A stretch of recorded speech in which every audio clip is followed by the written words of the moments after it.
রোজার নিয়ত করার হুকুম কি? রোজার নিয়ত করা ফরজ। রোজার নিয়ত করা কি? ফরজ। নিয়ত মানে কি? নিয়ত হলো মনে মনে সংকল্প করা যে আমি আল্লাহ পাকের সন্তুষ্টির লক্ষ্যে সিয়াম পালন করছি, বাস হয়ে গেছে। মুখে বলতে হবে না ওয়াই তুমা আসুম্মা গাদাম, এটা বলার দরকার। বরং এখানে আবার এই নিয়তে, এই আরবি এই ছোট্ট নিয়তে ভুল আছে। কি আছে? আপনি মনে মনে সংকল্প করবেন। প্রশ্ন, ফরজ রোজার নিয়ত কখন করতে হয়? এখন রমজান মাসের এই নিয়তটা আপনি রাতেই করবেন, শবে সাদিকের আগেই করতে হবে। মনে মনে সংকল্প করবেন কখন? শবে সাদিকের আগে। রাতে যদি নিয়ত না করতে পারেন, করণীয় কি? তখন সূর্য ঢুলার 1 ঘন্টা আগে, অর্থাৎ আপনার জোহরের সময়ের 1 ঘন্টা আগ পর্যন্ত আপনি রোজার নিয়ত করে নিতে পারবেন। পুরো রমজানের জন্য কি এক নিয়তে যথেষ্ট? পুরো রমজানে যদি আপনি একবার নিয়ত করেন যে আমি পুরো রমজান রোজা রাখবো, রোজা হয়ে যাবে, তবে যথেষ্ট নয়। একটা হলে হয়ে যাবে, আর একটা কি নয়? যথেষ্ট নয়। কারণ এক একটা রোজা এক একটা ফরজ, এক একটা রোজা প্রতি রাতেই নিয়ত করবেন। আচ্ছা, ফজরের আজানের পর ঘুম ভাঙলে করণীয় কি? এরকম হয় না? কথা বলেন, হয়নি? হতেই পারে। ফজরের আজানের পর ঘুম ভাঙলে তখন করণীয় হচ্ছে আপনি রোজার নিয়ত করে নেবেন। কিছু আহার করা, কোনো কিছু করা যাবে না, শুধু কি করবেন? রোজার নিয়ত করবেন। পুরা দিন এরকম উপবাস ভাবে রোজা রাখবেন। সাহারি ও আজানের মধ্যবর্তী সময়ে কিছু খাওয়া যাবে কি? সাহারির সময় শেষ, আবার আজান একটু পরে হয় না, এই মধ্যবর্তী সময় কিছু খাওয়া যাবে কি? এটার উত্তর না, কিছু খাওয়া যাবে না। কারণ সাহারির শেষ সময় সাধারণত শবে সাদিকের শেষ সময়ে সাহারির সময়টা শেষ। সাহারির সময়টা কি? শেষ। শেষ হওয়ার পরে কিছু খাওয়া যাবে না। তার মানে সাহারির শেষ এবং আজানের মধ্যবর্তী সময় বলতে কোনো কিছু নেই। তবে যে সাহারির একটা শেষ সময় বলা আছে, এটা তো আল্লাহর সাথে কথা বলি লেখা হয় নাই, এটা অনুমান করে লেখা হয়েছে। এই জন্য সতর্কতার জন্য সাহারির শেষ সময়ের পরে কিছুক্ষণ অপেক্ষা করে আজান দেওয়াটা উত্তম। কারণ আপনি এখন সাহারির শেষ সময় 5টা 10, তাই না? 5টা 10 শেষ হলো, আজান দিয়ে দিলেন সাথে সাথে, অথচ এটা অনুমান করে লেখা হয়েছে কথা যদি 5টা 10 মূলত আজানের সময় শেষ না হয়, সাহারির শেষ সময়টা শেষ না হয়, তার মানে আজানের সাথে সাথে যে সকল নারী পুরুষ নামাজে দাঁড়িয়ে যাবে তাদের নামাজ হবে। এই জন্য 5 মিনিট, অন্তত পক্ষে 5 মিনিট অপেক্ষা করে, 10 যদি হয় 15 আজান, তারপরে নামাজ পড়বে ইনশাআল্লাহ। আচ্ছা, দাঁত থেকে রক্ত বের হয়ে যদি থুতুর সাথে ভেতরে চলে যায়, অনেক সময় দাঁত খোঁচানো হয়, যে কোনো ভাবে দাঁত থেকে রক্ত বের হয়, এটা থুতুর সাথে আবার ভিতরে চলে যায়, থুতু খাওয়া বা ভিতরে আসা এটা কোনো অসুবিধা নেই। কিন্তু সামান্য রক্ত যদি যায়, তাহলে সেক্ষেত্রে রক্তের পরিমাণ যদি যেই থুতুটা আপনার ভিতরে যাবে তার সমপরিমাণ অথবা তার চেয়ে বেশি যদি না হয়, সমপরিমাণ তার চেয়ে বেশি হলে রোজা ভেঙে যাবে, আর যদি কম হয় তাহলে রোজা ভাঙবে না। মুখে বমি আসার পর ইচ্ছাকৃত গিলি ফেললে রোজা ভেঙে যাবে কি? মুখে যদি আপনার বমি আসে, ইচ্ছা করে যদি কেউ কি করে গিলি ফেলে, তাহলে রোজা ভেঙে যাবে। তবে হ্যাঁ, কেউ যদি রোজা অবস্থা বমি হয়, মুখ ভরেও বমি হয়, কয়েকবার বমি হয়, তারপরে রোজা ভাঙবে না। অনিচ্ছাকৃত ভাবে যদি বমি হয় অসুস্থতার কারণে, তাহলে রোজা ভাঙবে না। আচ্ছা, রোজা অবস্থায় নাকে চোখে ড্রপ দেওয়া যাবে কি? রোজা অবস্থায় আপনি নাকে ড্রপ যদি দেন, নাকে যদি ড্রপ দেন, নাকের ড্রপটা সাধারণত কণ্ঠনালীতে চলে আসার আশঙ্কা থাকে, তাহলে সেক্ষেত্রে কণ্ঠনালীতে চলে আসলে নাকে ড্রপ দিলে রোজা ভেঙে যাবে। তবে চোখে ড্রপ দেওয়া যাবে। চোখে ড্রপ দিলে এটা কণ্ঠনালীতে আসার, অর্থাৎ আমাদের নির্ভরযোগ্য যে মুখ এবং পায়ুপথ এগুলাতে আসবে না, বিধায় রোজা ভাঙবে না। রোজা অবস্থায় সাপোজিটরি বা ডোজ ব্যবহার করা যাবে কি? প্রচন্ড রোগ অসুস্থতার বেশি অনেক সময় সাপোজিটরি ডাক্তাররা দিয়ে থাকে, রোজা অবস্থায় সাপোজিটরি ব্যবহার করলে রোজা ভেঙে যাবে। অসুস্থতার কারণে যদি হয় তাহলে পরবর্তীতে সেই রোজাটা কাজা করবে। রোজা অবস্থায় ইনহেলার ব্যবহার করা যাবে কি? যারা শ্বাসকষ্টের রোগী আছেন, ইনহেলার ব্যবহার করে না, একটা স্প্রে, তাদের রোজা অবস্থায় যদি ইনহেলার ব্যবহার করে তাহলে রোজা ভেঙে যাবে। কারণ ইনহেলারটা মুখ দিয়ে স্প্রে করা হয়, একটা বাতাস কুয়াশার মতো, এটা লাংসে চলে যায়, এই জন্য রোজা ভেঙে যাবে। অসুস্থতার কারণ হলে পরবর্তীতে কি এই রোজাটা কাজা করে নিবে। রোজা অবস্থায় ইনজেকশন, ইনসুলিন অথবা ভ্যাকসিন দেওয়া যাবে কিনা?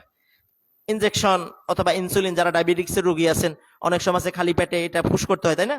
তাহলে ইফতারের আগে দিই, হ্যাঁ, রোজা অবস্থায় ইনজেকশন, ইনসুলিন এবং ভ্যাকসিন এটা ব্যবহার করা যাবে, ব্যবহার করা যাবে, কোনো অসুবিধা নাই, রোজা ভাঙবে না। রোজা অবস্থায় স্বপ্নদোষ হলে, দিনের বেলা ফজর পরে কেউ ঘুমাইছে, স্বপ্নদোষ যদি হয় রোজা ভাঙবে কি? না, স্বপ্নদোষ হলে রোজা ভাঙবে না। রোজা অবস্থায় এনজিওগ্রাম করা যাবে কিনা?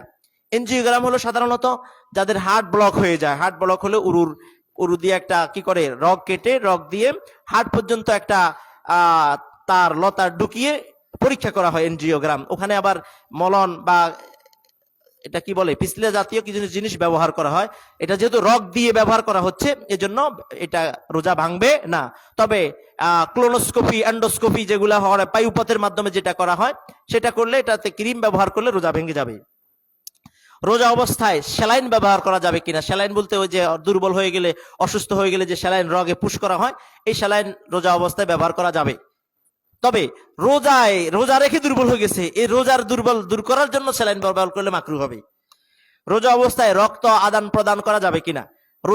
আপনি রোজা রাখছেন, এখন একজন ইমার্জেন্সি, একজন মা, তার কি হবে, সিজার হবে বা যে কোনো বিষয়, তার আপনি রক্ত দিতে হবে, রক্ত দিতে পারবেন। রোজা অবস্থায় রক্ত আদান প্রদান করা যাবে। আচ্ছা, পিল খেয়ে মানে ওষুধ খেয়ে মাসিক বন্ধ রেখে, পিরিয়ড বন্ধ রেখে রোজা রাখলে রোজার হুকুম কি? অনেক মা বোনেরা এমন করে থাকেন যে পিরিয়ড অবস্থায় যাতে রমজানে পিরিয়ডটা না হয়, মাসিকটা না হয়, এই জন্য ওষুধ খেতে থাকে, যার ফলে পিরিয়ড হয় না, তাদের রোজা হয়ে যাবে। মা বোনেরা যদি এরকম করে, রোজা হয়ে যাবে, তবে এটা স্বাস্থ্যকর নয়। এটা কি নয়? স্বাস্থ্যকর নয়, এটা স্বাস্থ্যের জন্য ক্ষতি। পিল খেয়ে বা ওষুধের মাধ্যমে যদি আপনার মাসিক বা পিরিয়ড বন্ধ রেখে রোজা পালন করেন, রোজা হবে, তবে এটা স্বাস্থ্যকর নয়। মা বোনদের এটা জানা উচিত যে রোজার বিধান কার? পিরিয়ডটা যে মাসিক হচ্ছে আল্লাহর হুকুম, এটাও কার হুকুম হচ্ছে? এই জন্য মাসিক অবস্থায় যে রোজাগুলো মা বোনদের কজা হবে, যে রমজানের রোজা রাখলে যে ফজিলত, আল্লাহ পাক পরবর্তীতে রাখলেও তাদেরকে সেই ফজিলত দান করবে। বলেন সুবহানাল্লাহ। আচ্ছা, তারপরে হলো অসুস্থতা বা বার্ধক্যজনিত কারণে রোজা না রাখতে পারলে করণীয় কি? এরকম হয় না, অনেক নারী পুরুষ এমন আছে, অসুস্থতা বা বার্ধক্য এমন অবস্থা, রোজা রাখার উপায় নাই, তিনি ফিদিয়া দিয়ে দিবেন। অসুস্থ বা বার্ধক্য জনিত রোজা রাখতে পারলে, রোজা রাখলে তার মৃত্যুর সংখ্যা আছে, পান্নাসের সংখ্যা, এটাকে বলে অসুস্থতা। হ্যাঁ, পান্নাসের সংখ্যা যদি থাকে, এমত অবস্থায় তিনি ফিদিয়া দিবেন। ফিদিয়া কি?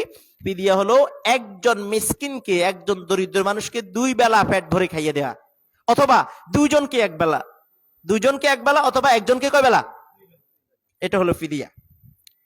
ইফতার গ্রহণের সময় এবং দোয়া কি?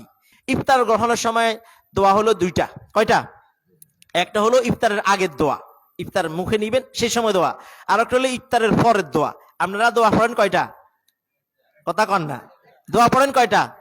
খাবার শুরুতে দোয়া, খাবার শেষে দোয়া। ইফতারের শুরুতে দোয়া, আবু দাউদ শরীফের 2358 নম্বর হাদিসে এসেছে, নবী সাল্লাল্লাহু আলাইহি ওয়াসাল্লাম ইফতার শুরুতে পড়তেন, আল্লাহুম্মা লাকা সুমতু ওয়া আলা রিজকিকা আফতারতু।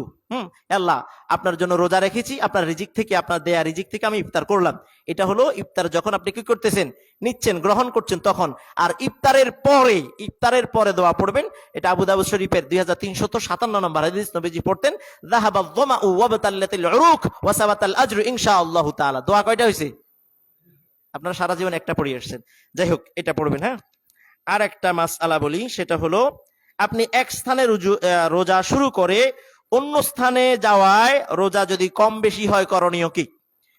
এক ব্যক্তি জাপানে রোজা শুরু করছে, জাপানের রোজা শুরু 15টা রোজা রেখে সৌদি আরব আসছে, জাপান থেকে সৌদি আরবের রোজা আরো একটা দুইটা বেশি হয়, মানে 2-1 দিন আগে রোজা শুরু হয়, তাই না? তাহলে তার রোজা জাপানের 15টা, সৌদি আসার পরে রোজা হলো 17টা। কয়টা? তাহলে সেদিন সৌদি আরব যদি সে ঈদ করে থাকে, যদি রোজা 29 হয়, তার রোজা হবে কয়টা?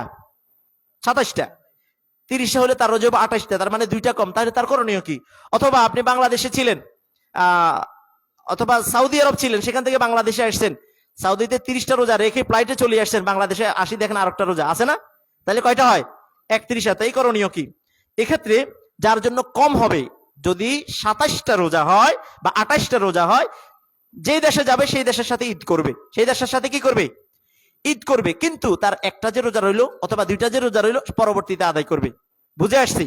এখানে আরেকটা মাসআলা হলো, যদি 29টা হয়, রোজা সবার পুরো বিশ্ববাসীর জন্য 30টা, কিন্তু ওই যে 2 দেশের কারণে তার একটা কম হয়েছে, 29 হয়েছে, তাহলে পূরণ করা লাগবে না। এটা হলো এক ধরনের।